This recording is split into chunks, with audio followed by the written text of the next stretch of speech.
In this lecture video, we will continue building more complex OCL expressions. The real power of the OCL comes from combination of primitive constructs into good expressions. For example, an OCL expression could chain together several association traversals.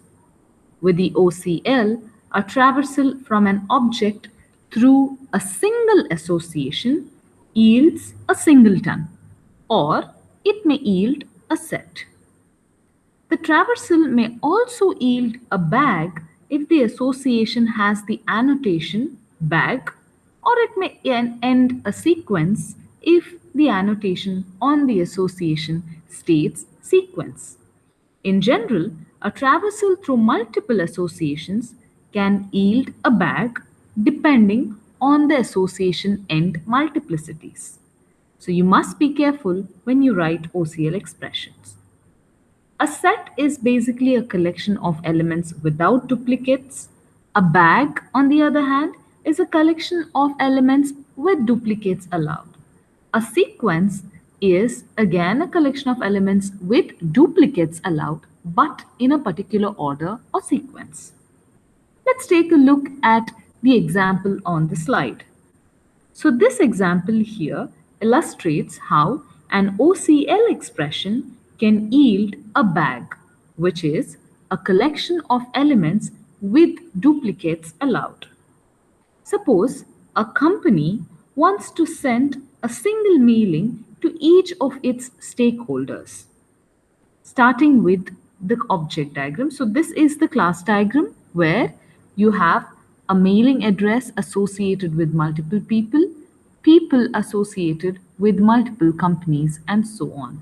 So a person can own stock with multiple companies. If I read it this way, a company can give stock to multiple people.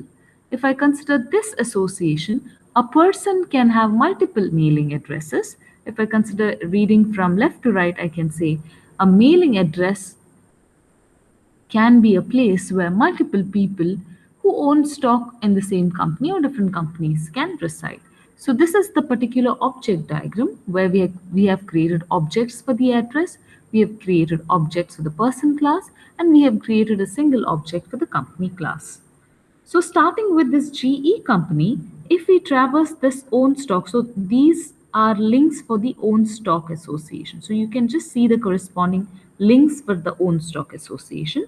So if we traverse through these links, we'll get a set of 3 people. Why is this a set? Because each of these people are individual and unique, correct? So set is a collection of unique elements without duplicates. So John, Mary, Sue. So that is why if I traverse from GE, I will get a set of 3 persons. Now, if I start with these 3 persons and traverse through their mailing addresses, what I get is a bag. So here you can see John is a person object, has this mailing address. Mary has this mailing address, and even John has 2 mailing addresses. So you can see if GE tries to send a communication to every single mailing address for a person, then you can see GE will send a communication to John, who is a person object, but John has 2 mailing addresses. One is 123 main and other one is 456 state, right? So this GE will send to every mailing address John has or has documented or registered. So in this way, these links you can see here, there are 2 links. Even Mary stays at the same mailing address. So you can see that John has one address, John has the second address, which is also Mary's address. Now Sue has just one address, which is here.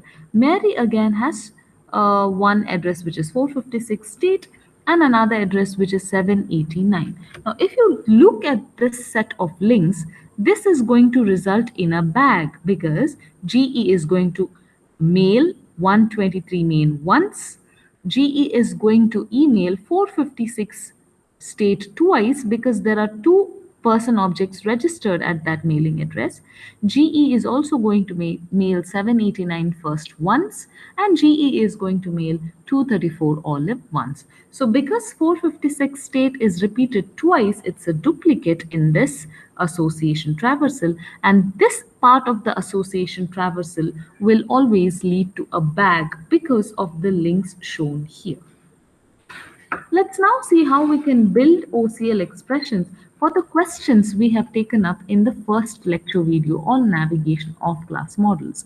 So if you can recall this diagram or this class diagram with these questions, now we will be writing OCL expressions to answer each of these questions. So we will be writing something called as queries or expressions for each of these questions.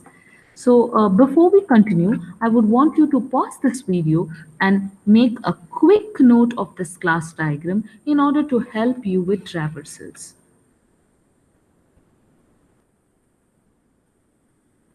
First question. What transactions occurred for a credit card amount within account? Sorry, that's not amount. This is account within a time interval. So this is how I have written the OCL expression. A credit card account dot statement dot transaction. Again, it's a collection, so I have the arrow operator.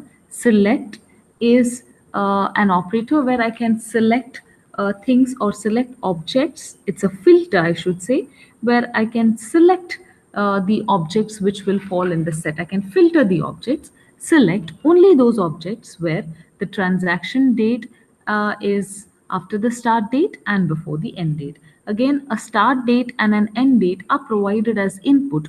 All others are objects and classes. So let's see how we can traverse. So this expression traverses from a credit card account. So if I go back to this diagram, so this one will traverse from a credit card account object to the statement and then to the transaction, resulting in a set of transactions. Thus, we use the select operator, which is a collection operator, to find the transactions where the transaction date, this is the transaction date attribute, is bounded by a start date and an end date. Let's now address the second question. What volume of transactions were handled by an institution in the last year? So see the OCL expression. An institution is an object of the institution class, dot credit card account, it's a class, dot statement, dot transaction. So let me just look at how this looks, okay? So we had started with an institution. Institution is here. So you start with the source object. That means I have to create a source object for this. So an institution is an object of the institution class. Dot credit card account here. Dot statement. Dot transaction. That is the traversal. So given an institution, what is the volume of transactions entirely handled by the institution? So how do you connect institution and transactions handled by it? So this is the path. Okay, so always when you start, you have to create a source object for the first class that you're traversing. Then you can directly traverse through the classes. So an institution dot credit card account dot statement dot transaction followed by, you can see, followed by the arrow operator, because this is a set of objects. Select. Now you have to filter where the transaction date is within or bounded by a start date and an end date, which is given by you. Dot amount is sum.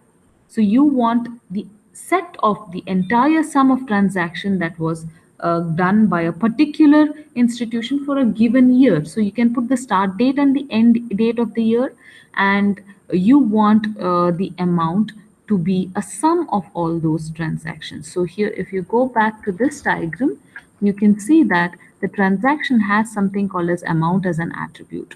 So sum it all up for all the transactions which were handled by this institution for the entire year. You have to just sum it up. So dot sum. Let's take a look at the next question. What customers patronized a merchant in the last year by any kind of credit card?